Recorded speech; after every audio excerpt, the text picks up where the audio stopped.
Assalamualaikum warahmatullahi wabarakatuh. Nama saya Sri Devi Aprianti, nomor induk mahasiswa 19102002. Saya berkuliah di Stisipol Raja Haji Tanjung Pinang di semester 6. Di sini saya mengambil konsentrasi yaitu perencanaan kota dan wilayah. Saya juga mengambil mata kuliah yaitu perencanaan wilayah dan tata ruang. Di sini saya akan menyampaikan topik atau materi saya tentang perencanaan kota dan wilayah dan lingkungan hidup. Jadi ada beberapa prinsip-prinsip di dalam perencanaan kota dan wilayah dan lingkungan hidup. Pertama adalah perencanaan kota dan wilayah menyediakan kerangka tata ruang untuk melindungi dan mengelola lingkungan alam dan terbangun untuk kota dan wilayah, termasuk keanekaragaman hayati, tanah, dan sumber daya alam, dan juga untuk memastikan pembangunan yang terpadu dan berkelanjutan. Berikutnya, yang kedua ada perencanaan kota dan wilayah memberikan sumbangan bagi peningkatan keamanan manusia dengan memperkuat ketangguhan lingkungan dan sosial ekonomi, meningkatkan mitigasi dan adaptasi terhadap perubahan iklim, serta meningkatkan pengelolaan risiko bencana alam dan lingkungan. Baiklah, berikutnya di dalam perencanaan kota dan wilayah dan lingkungan hidup terdapat dua, yaitu pemerintah nasional dan pemerintah daerah. Baiklah, sebelum saya menjelaskan itu, saya akan menjelaskan satu persatu di antara pemerintah nasional dan daerah. Pertama ada pemerintahan nasional. Pemerintah nasional bekerja sama dengan bidang-bidang pemerintahan lain dan mitra terkait. Diharapkan dapat pertama ada menetapkan standar dan peraturan untuk melindungi air, udara, dan sumber daya alam lainnya, lahan pertanian, ruang terbuka hijau, titik-titik rawan dalam ekosistem dan keanekaragaman hayati, serta pengelolaan secara berkelanjutan.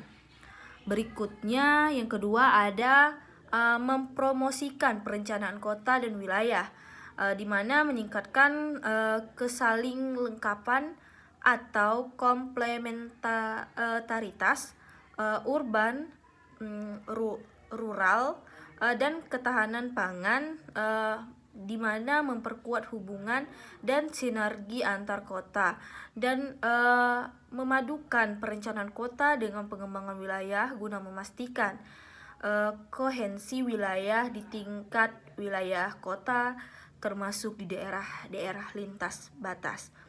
Yang ketiga ada meningkatkan penilaian dampak lingkungan melalui pendayagunaan dan pemanfaatan teknik-teknik dan metode yang tepat dan menerapkan langkah-langkah regulasi dan sistem insentif.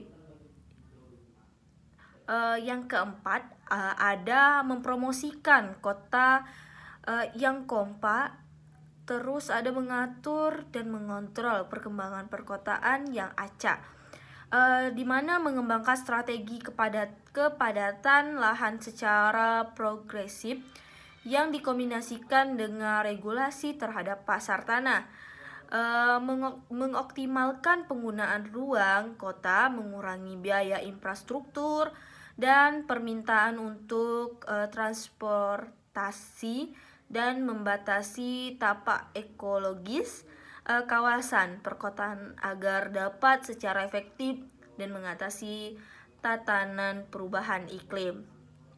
Yang kelima atau yang terakhir, memastikan bahwa rencana kota dan wilayah dapat mengatasi kebutuhan layanan untuk mengembangkan energi berkelanjutan dengan tujuan untuk meningkatkan akses pada energi bersih, mengurangi konsumsi bahan bakar fosil, dan mengembangkan secara tepat energi campuran, termasuk efisiensi energi di gedung-gedung, industri, dan jasa transportasi multimoda.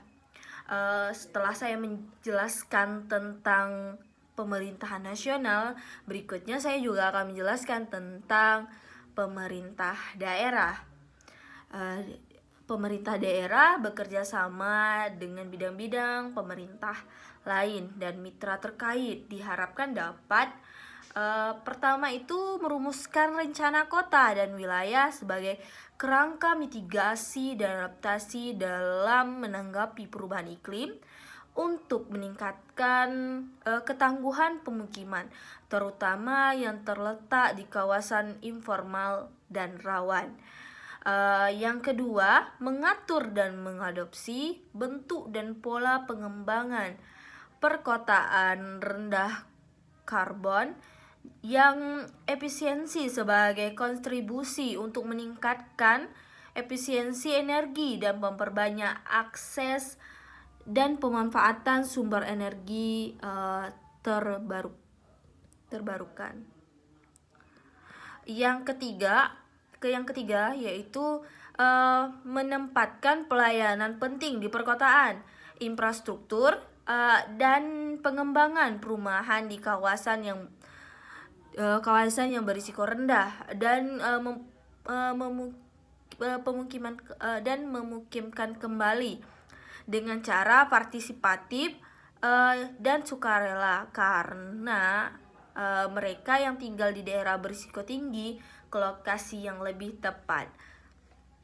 Yang keempat, ada menilai implikasi dan potensi dampak perubahan iklim dan mempersiapkan kelangsungan fungsi-fungsi utama perkotaan pada saat terjadi bencana atau krisis. Yang kelima, ada menggunakan perencanaan kota dan wilayah sebagai rencana aksi untuk meningkatkan akses ke pelayanan air bersih dan sanitasi serta mengurangi polusi udara dan jumlah air yang terbuang sia-sia. Berikutnya yang keenam, ada menerapkan perencanaan kota dan wilayah untuk mengidentifikasi,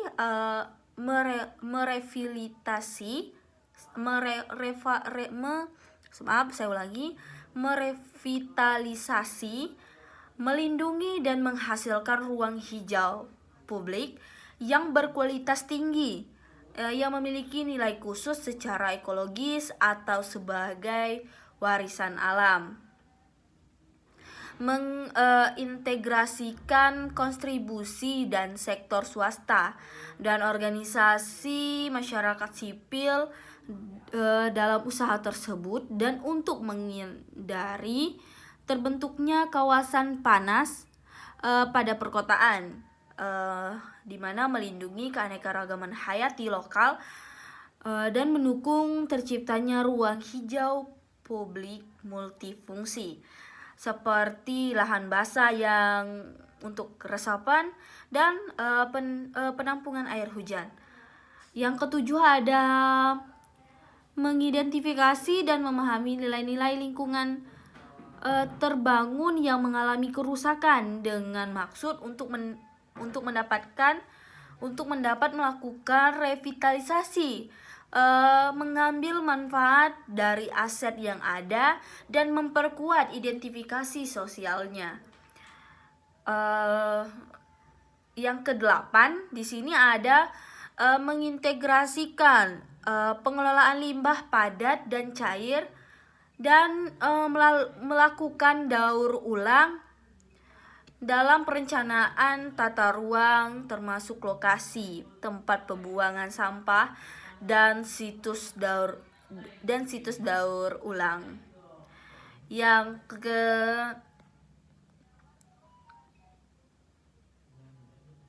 kesembilan yaitu berkolaborasi dengan penyediaan layanan, pengembangan lahan dan pemilik tanah untuk memperkuat hubungan antara perencanaan kota, perencanaan tata ruang dan perencanaan sektor serta meningkatkan koordinasi dan sinergi lintas sektor di antara berbagai pelayanan seperti air bersih, saluran limbah dan sanitasi, energi, dan listrik, termasuk juga telekomunikasi dan transportasi.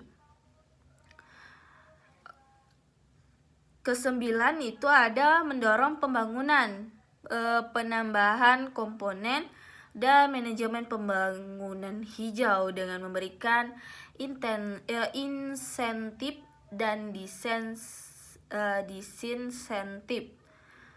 intensif dan disinsentif, serta memantau dampak ekonomi yang terjadi. Yang terakhir di mana ada merancang jalan raya yang mempergiatkan berjalan kaki, berkendara, tak bermotor, dan pemakai angkutan umum, serta menanam pohon untuk keteduhan dan penyerapan karbon dioksida.